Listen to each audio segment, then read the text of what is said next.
You don't want to sound like this during the holiday season. Austin Travis County has seen more than 154 cases of whooping cough so far this year. 34 of those are in children ages 1 through 6.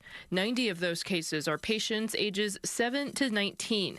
These are the schools that have seen cases. Last year, there were 85 cases for all of 2024. We're seeing a tremendous increase in the number of cases. The cause? Not getting their vaccines.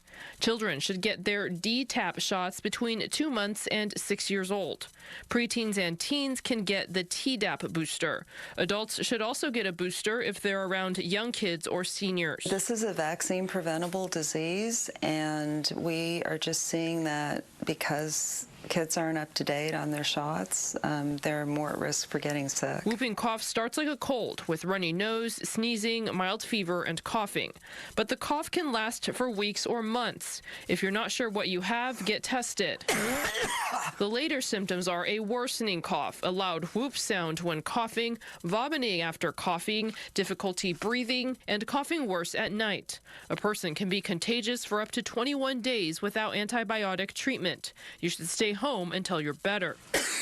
With the holidays right around the corner, make sure to protect your loved ones. It's important that you get your vaccinations for things that you can do to protect them, like pertussis, the flu, COVID, so that and RSV, so that you're not bringing more to the party than the cover dish.